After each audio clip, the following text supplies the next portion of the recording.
Walaupun jalanan semakin menanjak dan berbahaya, Arya Kamandanu terus memacu kudanya. Sakawuni dengan hati-hati mengikuti di belakangnya. Kabut tipis semakin lama semakin hilang, terkena sengatan matahari yang semakin terang.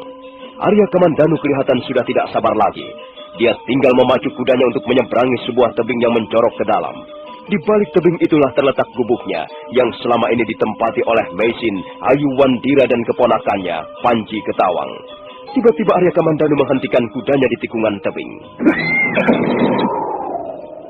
Gubuk itu tinggal kurang lebih 30 depal lagi jaraknya.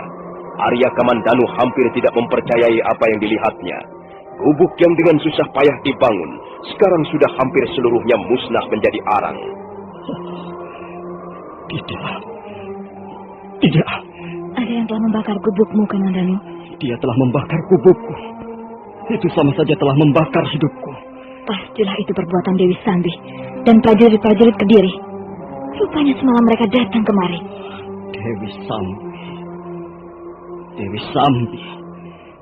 Wanita iblis itu. Suatu ketika harus membayar hutang-hutangnya padaku. Membayar sampai lunas.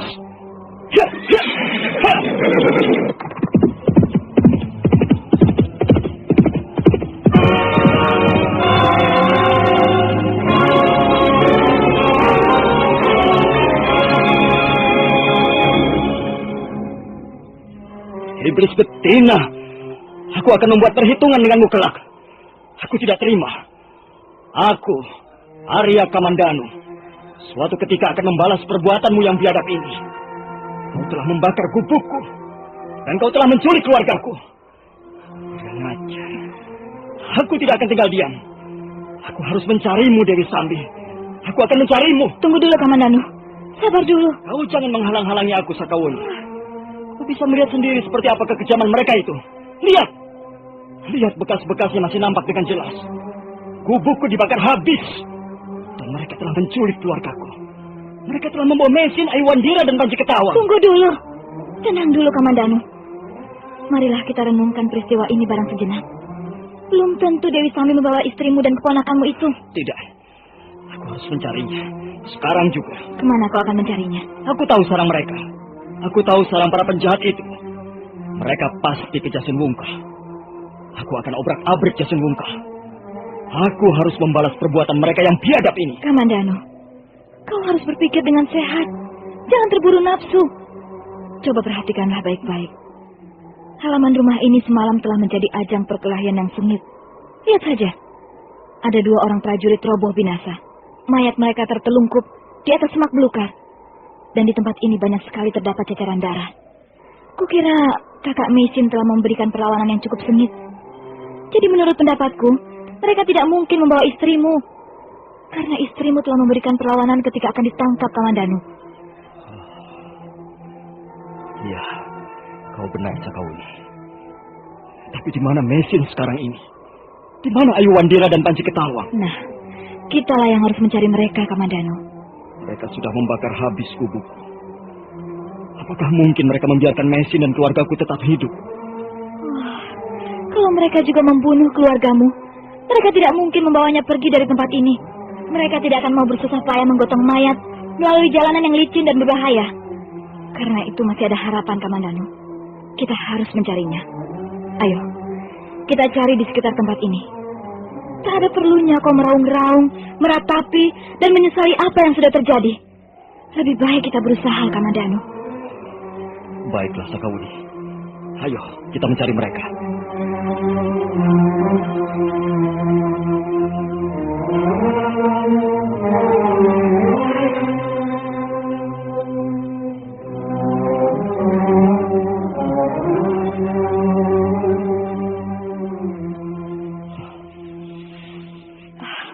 Lihat, Kamandanu.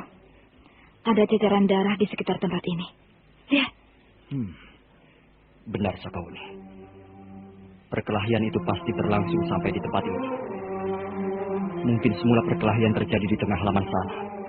Tapi kemudian mereka bergeser sampai ke tempat ini. Kamandanu, apakah jurang itu cukup dalam? Maksudku, jurang yang di bawah itu.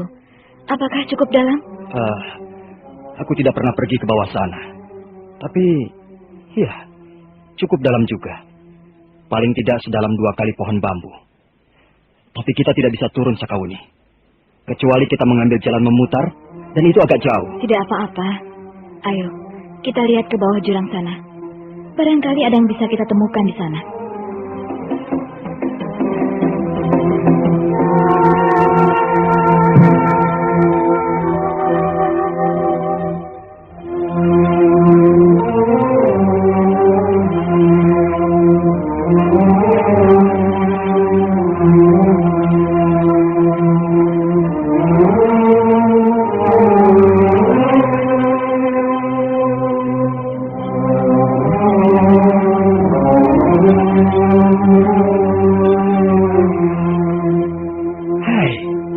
Apa yang kau lakukan di situ, Ratanca? Memetik daun-daunan, Ayah. Lihat, aku dapat banyak sekali. Aduh, daun apa yang kau petik itu? Kau ini bagaimana?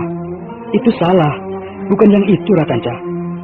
Daun seperti itu tidak ada gunanya, kecuali untuk menjadi makanan ular. Bukan daun itu yang kumaksudkan. Ini lihat. Daun yang seperti ini. Pinggirnya bergerigi kecil-kecil. Daunnya selebar tangan anak kecil. Selebar tanganmu itu. Dan bentuk daunnya agak lonjong. Lihat, seperti ini. Jadi, daun-daun yang kupetik ini tidak ada gunanya, Ayah. Sudah kukatakan, gunanya hanya untuk menjadi makanan ular. Kau ini selalu salah. Kemarin kau memetik daun-daunan yang mengandung racun. Sekarang kau memetik daun-daunan makanan ular. Coba perhatikan baik-baik. Lihat daun yang kumaksudkan. Bentuknya seperti ini. Nah, warnanya juga seperti ini. Hijau agak kebiru-biruan. Coba, aku mau tahu, apakah kau masih ingat apa namanya daun-daunan ini, Ratanca? Daun kinangan, Ayah. Benar. Daun kinangan. Coba, apa khasiatnya? Khasiatnya untuk menurunkan panas badan dan menghilangkan demam. Benar sekali. Lalu, daun yang seperti ini, apa namanya? Daun sembulu, Ayah. Khasiatnya untuk membuat boreh orang-orang yang luka memar. Pintar sekali. Lalu daun yang ini, yang lebar-lebar dan warnanya agak kekuning-kuningan ini ya? Daun kayangan, Ayah. Benar, Ayah? Ya, benar sekali. Daun ini namanya memang daun kayangan. Gunanya untuk menyembuhkan orang yang sakit muntah darah. Nah, cukup. Sepertinya kau sudah menghafal semua jenis-jenis daun-daunan yang kuajarkan padamu. Baik namanya, bentuk dan warnanya, juga khasiatnya. Sekarang, carilah daun ini. Daun yang pinggirnya bergerigi kecil-kecil ini. Cepat sana. Baik, Ayah. Ayah!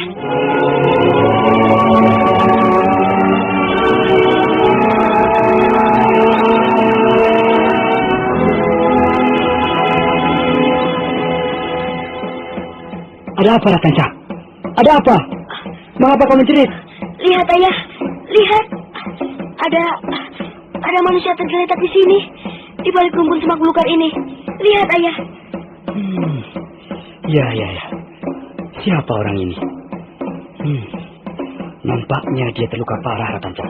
Mungkin dia terjatuh dari atas sana, Ayah.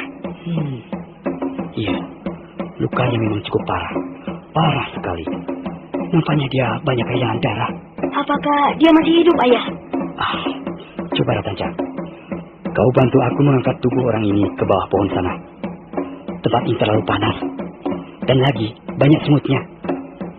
Coba, kau bantu aku mengangkatnya. Baik, Ayah. Ratanca, kau di sebelah sana. Kau di bagian kakinya. Ayo, kita angkat bersama-sama.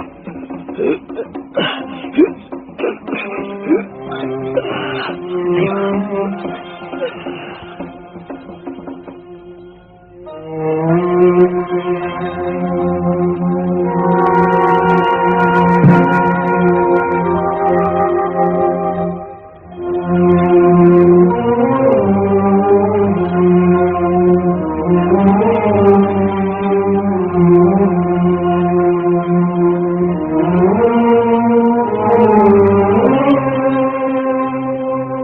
Ya, kita baringkan saja di sini, Ratanja. Di bawah pohon ini, tempatnya cukup sejuk.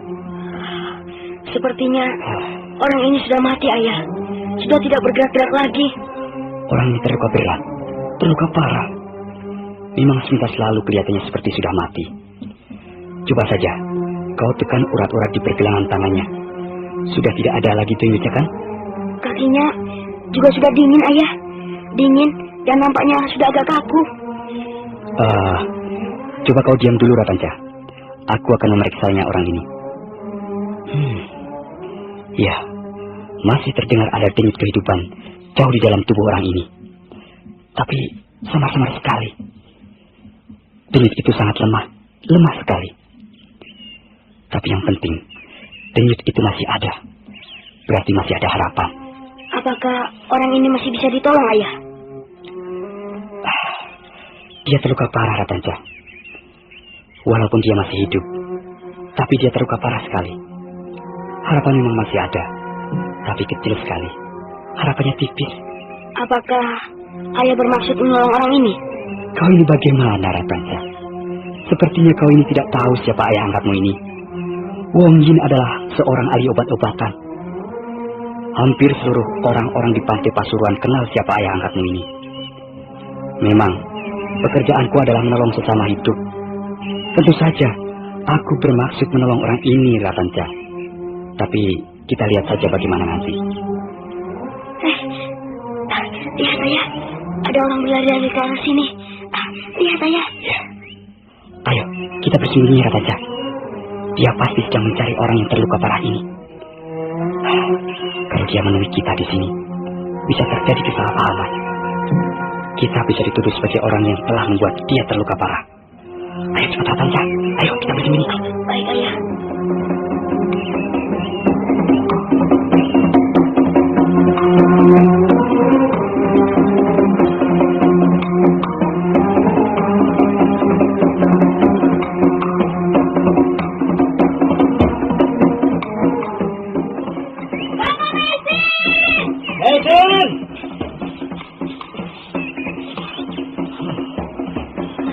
Kita tidak mungkin menemukannya.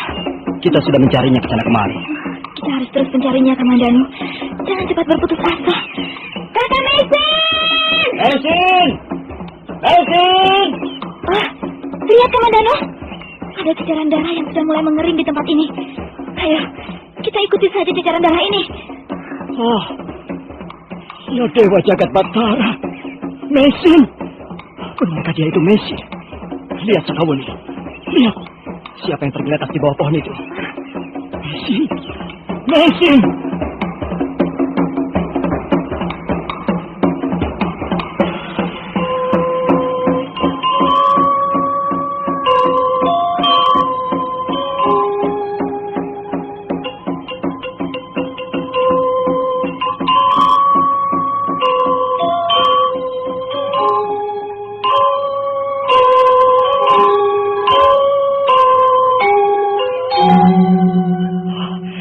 Mesin! Mesin! Sudahlah, Kamandanu. Istrimu ini terluka parah. Rupanya dia terkena pukulan Aji Tapak Wisa. Ulu hatinya sampai hangus. Wanita iblis itu suatu ketika akan mendapatkan balasan. Aku akan membuat perhitungan dengannya. Mesin. Mesin. Dengarlah aku, Mesin.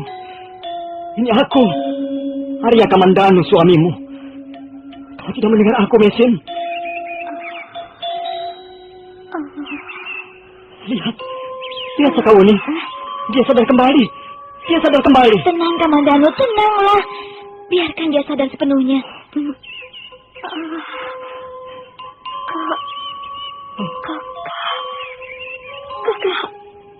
Kakak Kamandanu. Ya, Mesin. Aku Arya Kamandanu. Aku suamimu. Bukan aku, Mesin. Aku datang terlambat. Kakang Kamandanu. Apakah kau benar-benar mencintaiku? Mesin. Kenapa kau bertanya begitu? Tentu saja aku mencintaimu. Kakang Kamandanu. Apakah kau percaya sekarang bahwa aku pun mencintaimu. Aku telah mengorbankan segala-galanya untuk cintaku ini, kakak.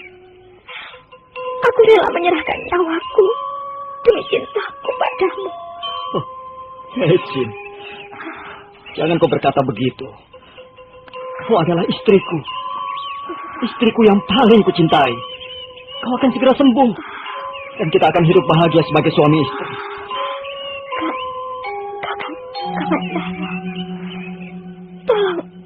Tolonglah cari Ayuan Tira dan Panji Ketawang. Carilah mereka sampai ketemu.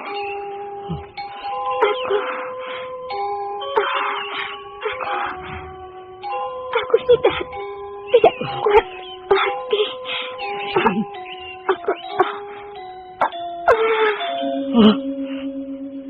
Sin. Sin.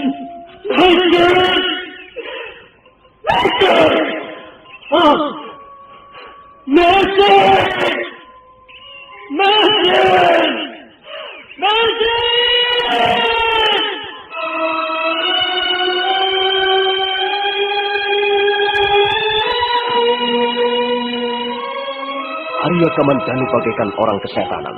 Dia terus mendekap tubuh Meisin. Dia mendekap tubuh istrinya sambil terus menjerit-jerit sekencang-kencangnya. Kemudian dia bergulung-gulung seperti anak kecil. Sakawuni tidak bisa berbuat apa-apa. Hatinya ikut terbawa oleh suasana kesedihan yang mencekam.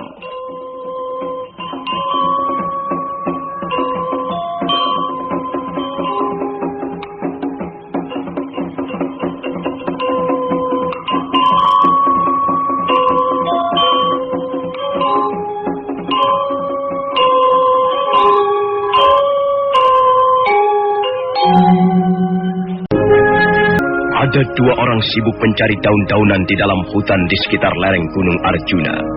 Yang seorang berusia agak lanjut, tubuhnya sedikit kurus, tapi nampaknya cukup sehat. Sedang yang seorang lagi adalah bocah kecil yang bertubuh gemuk dan lucu. Mata bocah itu bundar dan berkilat-kilat, memancarkan hasrat hidup yang lugu. Sesaat mereka menghentikan pekerjaannya, ketika tiba-tiba si bocah menemukan tubuh seorang wanita yang tergeletak di dalam semak belukar. Ketika mereka tengah memeriksa wanita itu, mendadak terdengar suara orang memanggil-manggil. Mereka pun segera bersembunyi, dan muncullah Sakawuni yang kemudian diikuti Arya Kamandanu. Sudah beberapa saat lamanya, mereka mencari-cari Meisin.